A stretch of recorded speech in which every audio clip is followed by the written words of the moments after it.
Hello എല്ലാവർക്കും നമസ്കാരം. പുതിയൊരു വീഡിയോയിലേക്ക് സ്വാഗതം. നമുക്കിന്ന് ഈ വീഡിയോയിലൂടെ new classical aggregate demand and aggregate supply curve എന്താണെന്ന് മനസ്സിലാക്കാം. അതായത് ന്യൂ ക്ലാസിക്കൽ എക്കണോമിക്സ് എന്ന് പറയുന്നത് 1970കളിൽ കെയ്നീഷ്യൻ എക്കണോമിക്സിന്റെ ചില പോരായ്മകൾ ഉണ്ടായിരുന്നു. അതൊക്കെ ചൂണ്ടിക്കാണിച്ചുകൊണ്ട് അതൊക്കെ മനസ്സിലാക്കിക്കൊണ്ട് ഉയർന്നു വന്ന എക്കണോമിസ്റ്റുകളെയാണ് ന്യൂ ക്ലാസിക്കൽ എക്കണോമിക്സ് എന്ന് പറയുന്നത്. അപ്പോൾ ഇവരുടെ aggregate demand and aggregate supply curve ആണ് ഞാൻ ഈ വീഡിയോയിലൂടെ പറയാൻ പോകുന്നത്. നമുക്ക് വിശദമായിട്ട് മനസ്സിലാക്കാം. വീഡിയോയിലേക്ക് കിടക്കാം. New classical aggregate demand and supply. The new classical aggregate demand and supply model is based on the new classical economics school of thought. School of thought എന്ന് വെച്ചാൽ ഒരു കൂട്ടം എക്കണോമിക്സുകളുടെ ആ ഒരു ചിന്തയാണ് സ്കൂൾ ഓഫ് തോട്ട് എന്ന് പറയുന്നത്. ഇപ്പം ന്യൂ ക്ലാസിക്കൽ എക്കണോമിക്സിന്റെ ചിന്തകളാണെന്ന് പറഞ്ഞു. ഇപ്പം ഉദാഹരണം പറഞ്ഞാൽ ഇപ്പോൾ റോബർട്ട് ലൂക്കാസ്, തോമസ് സെർജന്റ് ഉണ്ട്, ഇപ്പം റോബർട്ട് ബാരോ, ഇവരൊക്കെ ന്യൂ ക്ലാസിക്കൽ എക്കണോമിക്സിന്റെ ഗണത്തിൽ വരുന്നവരാണ്. അപ്പൊ ഇവരുടെയൊക്കെ ഒരു സങ്കല്പത്തിൽ ഉരുത്തിരിഞ്ഞു വന്ന aggregate demand and aggregate supply ആണ് ഇത്. അത് വിച്ച് എംഫസൈസ്, അവർ കൂടുതൽ ഊന്നൽ കൊടുക്കുന്നത് the role of rational expectations ആണ്. റാഷണൽ എക്സ്പെക്ടേഷൻസ് യുക്തിപരമായിട്ട് ചിന്തിക്കുന്ന എക്കണോമിക് ഏജൻസ്, ആൾക്കാർ, ഫേംസും ഇൻഡിവിജ്വൽസും ഒക്കെ യുക്തിപരമായിട്ട് ചിന്തിക്കുന്നു. അത് പോളിസി ചേഞ്ച് ഒക്കെ ഉണ്ടാകുമ്പോഴത്തേക്ക് അതിനനുസരിച്ച് അവർ തീരുമാനങ്ങൾ എടുക്കുന്നു എന്നുള്ളത് ആന്റിസിപ്പേറ്റ് ചെയ്യും. And the flexibility of price and wages. ഇതിന്റെ മറ്റൊരു പ്രത്യേകത എന്ന് വെച്ച് കഴിഞ്ഞാൽ വേജും പ്രൈസും ഒക്കെ ഫ്ലെക്സിബിൾ ആണ്, റിജിഡ് അല്ല. ഓക്കെ, അപ്പം ഇതൊക്കെ അതിന്റെ പ്രത്യേകതകളാണ്. In ensuring that the economy always tends toward full employment in the long run. അതായത് ഇതൊക്കെ എൻഷുർ ചെയ്യുന്നത് ഇങ്ങനെ വേജും പ്രൈസും ഒക്കെ ഫ്ലെക്സിബിൾ ആയിട്ട് നിൽക്കുമ്പോഴത്തേക്ക് ലോങ് റണ്ണിൽ എക്കോണമി ഫുൾ എംപ്ലോയ്മെന്റിലേക്ക് നീങ്ങും. ഫുൾ എംപ്ലോയ്മെന്റ് എന്ന് വെച്ച് കഴിഞ്ഞാൽ എല്ലാ ഫാക്ടേഴ്സ് ഓഫ് പ്രൊഡക്ഷനും, ലാൻഡ്, ലേബർ, ക്യാപിറ്റൽ, എന്റർപ്രണർ, ഇതൊക്കെയാണല്ലോ ഫാക്ടേഴ്സ് ഓഫ് പ്രൊഡക്ഷൻ എന്ന് പറയുന്നത്. ഇതെല്ലാം ഫുള്ളി എൻഗേജ്ഡ് ആയിട്ട് നിൽക്കുന്ന അവസ്ഥ. അതായത് ലാൻഡിന്റെ കാര്യം പറയുകയാണെന്നുണ്ടെങ്കിൽ ഒരു ഭൂമി പോലും ഉപയോഗശൂന്യമായി കിടക്കാത്തൊരവസ്ഥ. ലേബറിന്റെ കാര്യമാണെങ്കിൽ എല്ലാവർക്കും തൊഴിലുള്ള അവസ്ഥ. ക്യാപിറ്റലിന്റെ കാര്യമാണെന്നുണ്ടെങ്കിൽ എല്ലാ മെഷീനറീസും ബിൽഡിങ്ങും എല്ലാം യൂസ് ചെയ്തിട്ടുള്ള അവസ്ഥ. ഫുൾ എംപ്ലോയ്മെന്റ് ആണ്, ഇവിടെ തൊഴിലില്ലാതെ ആരും നിൽക്കുന്നില്ല. അപ്പൊ ഈ ഒരു ലോങ് റണ്ണിൽ ഈ ഒരു അവസ്ഥയിലേക്ക് നീങ്ങും എന്നാണ് ഇവരുടെ അഭിപ്രായം എന്ന് പറയുന്നത്. ഇനി നമുക്ക് ഇവർ പറഞ്ഞിട്ടുള്ള ഓരോ കർവുകളായിട്ട് പരിചയപ്പെടാം. അതായത് അഗ്രിഗേറ്റ് ഡിമാൻഡിന്റെ കാര്യം നോക്കുകയാണെന്നുണ്ടെങ്കിൽ aggregate demand represents the total spending in the economy at different price level. Different price ലെവലിൽ, അതായത് ഒരു സാധനങ്ങളുടെ നിലവിലുള്ള വില അനുസരിച്ച് നടത്തിയിട്ടുള്ള മൊത്തത്തിലുള്ള സ്പെൻഡിങ് ആണ് അഗ്രിഗേറ്റ് ഡിമാൻഡ് എന്ന് പറയുന്നത്. ഓക്കെ, അപ്പം ഇറ്റ് ഹാസ്, അതായത് ഒരു രാജ്യത്ത് ഉള്ള എല്ലാ ആൾക്കാരും മേടിച്ച സാധനങ്ങളുടെ ആ ഒരു സേവനങ്ങളുടെ അളവ്. Okay, it has a downward slope. അതായത് aggregate demand curve downward sloping from left to right ആണല്ലോ. അപ്പം ഇതിനൊരു ഡൗൺവേർഡ് സ്ലോപ്പിംഗ് കർവ് ആണ് ഇതിനുള്ളത്. ഞാൻ ഡയഗ്രത്തിൽ കാണിക്കാം.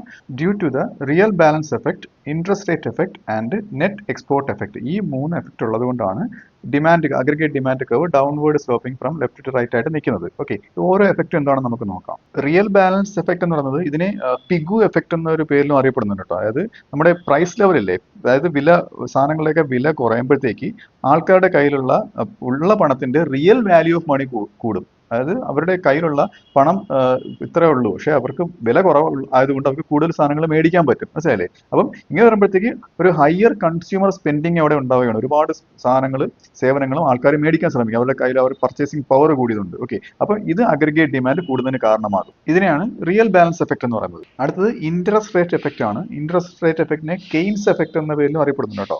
എന്ന് പറയുന്നത് ഇത് എക്സ്പ്ലെയിൻ ചെയ്യുന്നത് എന്തുകൊണ്ടാണ് aggregate demand curve downward sloping ആയിട്ട് നിൽക്കുന്നതാണ് ഇത് എക്സ്പ്ലെയിൻ ചെയ്യുന്നത്. ഓക്കെ, അതായത് ഇത് കാണിക്കുന്ന ഇതാണ് എങ്ങനെയാണ് പ്രൈസ് ലെവലിൽ ചേഞ്ച് ഉണ്ടാകുമ്പോഴത്തേക്ക് അത് ഇൻട്രസ്റ്റ് റേറ്റിനെ അഫക്റ്റ് ആവുന്നതെന്നാണ് കാണിക്കുന്നത്. ഓക്കെ, അതായത് പ്രൈസ് ലെവലിൽ വേരിയേഷൻ ഉണ്ടാകുമ്പോഴത്തേക്ക് അത് ഇൻട്രസ്റ്റ് റേറ്റിനെ ബാധിക്കുകയും ആ പലിശ നിരക്കിൽ ഉണ്ടാകുന്ന വേരിയേഷൻ ഇൻവെസ്റ്റ്മെന്റിനെയും കൺസംഷനെയും ബാധിക്കുകയും ചെയ്യുന്നു. മനസ്സിലായില്ലേ? അപ്പം പലിശ നിരക്കിൽ, ഇപ്പം ഉദാഹരണത്തിന് ബാങ്കിൽ പലിശ കുറവാണെന്നുണ്ടെങ്കിൽ ആൾക്കാർ കൂടുതൽ വായ്പ എടുക്കും. അവർക്ക് കൂടുതൽ ചെലവ് എന്നുള്ള സാഹചര്യം ഉണ്ടാവും. ഇൻവെസ്റ്റ്മെന്റുകൾ നടക്കും. പുതിയ പുതിയ മെഷീനറി മേടിക്കാനുള്ള പണം അവർക്ക് ഇൻട്രസ്റ്റ് റേറ്റ് കുറവായതുകൊണ്ട് അവർക്ക് പലിശ, അതായത് ലോൺ ആയിട്ട് എടുക്കാൻ പറ്റും.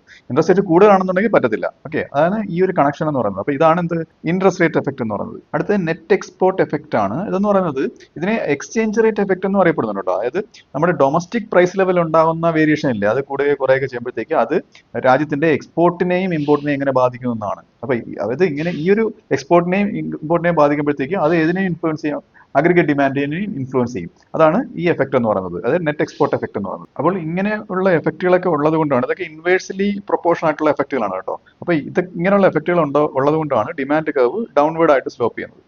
ഇനി നമുക്ക് ഈ അഗ്രിഗേറ്റ് ഡിമാൻഡിൽ ഷിഫ്റ്റ് ഉണ്ടാവാനുള്ള കാരണങ്ങൾ കൂടുകയോ കുറയാനുള്ള ചെയ്യാനുള്ള കാരണങ്ങൾ നോക്കാം. അതായത് ചേഞ്ചസ് ഇൻ ദ മണി സപ്ലൈയിൽ ഉണ്ടാകുന്ന ചേഞ്ച് കൊണ്ട് ഉണ്ടാവും. അതായത് മോണിറ്ററി പോളിസിയൊക്കെ നടപ്പിലാക്കുമ്പോഴത്തേക്ക് മണി സപ്ലൈ ചേഞ്ച് ഉണ്ടാവും കേട്ടോ. അപ്പോൾ ഇതുകൊണ്ട് ഷിഫ്റ്റ് ഉണ്ടാവാം.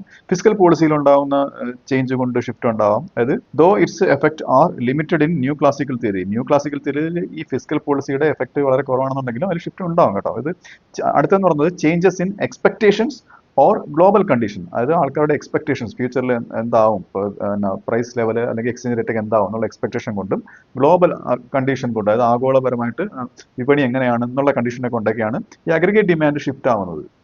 അടുത്തത് അഗ്രിഗേറ്റ് സപ്ലൈ കർവ് ആണ്. അതായത് short term aggregate supply curve SRAS. ഈ SRAS എന്ന് പറഞ്ഞാൽ സ്ട്രിക്റ്റ് ആയിട്ടുള്ള ഒരു ന്യൂ ക്ലാസിക്കൽ മോഡൽ എന്ന് പറഞ്ഞാൽ അത് ഷോർട്ട് ടേണിലും വെർട്ടിക്കൽ ആയിട്ട് നിൽക്കും, Y ആക്സിന് പാരലായിട്ട് നിൽക്കും. ഓക്കെ, എന്തുകൊണ്ടാണെന്ന് വെച്ച് കഴിഞ്ഞാൽ ബിക്കോസ് ഓഫ് റാഷണൽ എക്സ്പെക്ടേഷൻ. ഇപ്പൊ ഞാൻ കാണിക്കാൻ പോകുന്ന ഡയഗ്രത്തിൽ ഷോർട്ട് ടേൺ ആയിട്ടുള്ള aggregate supply curve upward sloping ആയിട്ടാണ് കാണിച്ചിരിക്കുന്നത്. ഓക്കെ, അപ്പം സ്ട്രിക്റ്റ് ആയിട്ടുള്ള മോഡൽ ആണെന്നുണ്ടെങ്കിൽ, ന്യൂ ക്ലാസിക്കൽ മോഡൽ ആണെന്നുണ്ടെങ്കിൽ അത് വെർട്ടിക്കൽ ആയിരിക്കും. ഓക്കെ, അപ്പൊ ഇത് ഇങ്ങനെ നിൽക്കാനുള്ള കാരണം വെച്ച് കഴിഞ്ഞാൽ ഒന്നാമത് റാഷണൽ എക്സ്പെക്ടേഷൻസ് ആണ്, ആൾക്കാർ യുക്തിപരമായിട്ട് ചിന്തിക്കുന്ന ഉള്ള കാര്യം.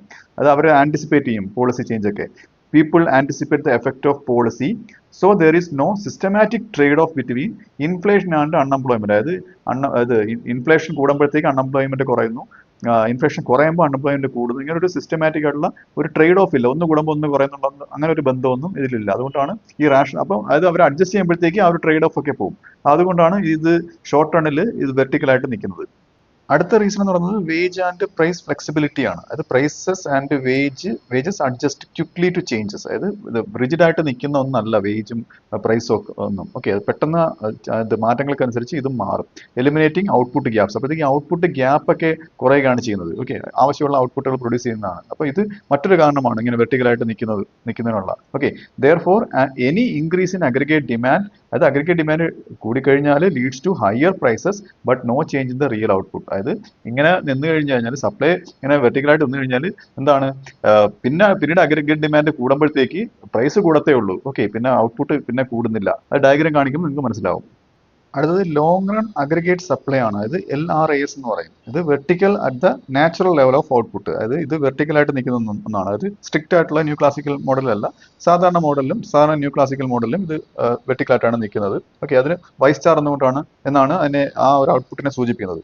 ഡിറ്റർമൈൻഡ് ബൈ ഫാക്ടേഴ്സ് ലൈക്ക്, അതായത് ഈ ഒരു ലോങ് റൺ അഗ്രിഗേറ്റ് സപ്ലൈ തീരുമാനിക്കുന്ന ഘടകങ്ങൾ ഇപ്പോൾ ടെക്നോളജി, പിന്നെ ക്യാപിറ്റൽ ആൻഡ് ലേബർ, ഇങ്ങനെയുള്ള കാര്യങ്ങളാണ് ഈ ഒരു output long run aggregate supply തീരുമാനിക്കുന്നത്. It shows that in the long run the economy always returns to full employment. അതായത് ഇത് കാണിക്കുന്നത്, ഇങ്ങനെ വെർട്ടിക്കലായിട്ട് നിൽക്കുന്ന ഈ ലോങ് റൺ അഗ്രിഗേറ്റ് സപ്ലൈ കാണിക്കുന്നത് ലോങ് റണ്ണിൽ എക്കോണമി എപ്പോഴും തിരിച്ച് ഏതിലേക്ക് വരുന്നു, ഫുൾ എംപ്ലോയ്മെന്റിലേക്ക് വരുമെന്നാണ്. ഫുൾ എംപ്ലോയ്മെന്റ് എന്നാണ് നേരത്തെ പറഞ്ഞു കഴിഞ്ഞു. ഓക്കെ, ഇനി ഞാൻ നേരത്തെ പറഞ്ഞിട്ടുള്ള എക്സ്പ്ലനേഷൻസ് എല്ലാം കൂടെ വെച്ചുകൊണ്ട് ഈ ഡയഗ്രാം നോക്കി മനസ്സിലാക്കുക. അതായത് അഗ്രിഗേറ്റ് ഡിമാൻഡ് കർവ് അതായത് ഡൗൺവേർഡ് സ്ലോപ്പിംഗ് ആയിട്ട് കാണാം, short term aggregate supply curve upward sloping ആയിട്ടും, long run aggregate supply curve വെർട്ടിക്കലായിട്ട് നിൽക്കുന്നത് കാണാം. ഓക്കെ, അത് short run aggregate supply curve വെർട്ടിക്കലായിട്ട് നിൽക്കുന്നത് സ്ട്രിക്റ്റ് ആയിട്ടുള്ള ന്യൂ ക്ലാസിക്കൽ മോഡലാണ് കേട്ടോ. അപ്പോൾ ഇതിൽ ഞാൻ നേരത്തെ പറഞ്ഞില്ലേ, അത് ഇതിൽ എന്താണ് അപ്വേർഡ് സ്ലോപ്പിംഗ് ആയിട്ടാണ് കാണിച്ചിരിക്കുന്നത്. അതിന്റെ കാരണങ്ങളെല്ലാം ഞാൻ പറഞ്ഞു കഴിഞ്ഞു. ഇതിന്റെ ഇന്റർസെക്ഷൻ ഉണ്ട്.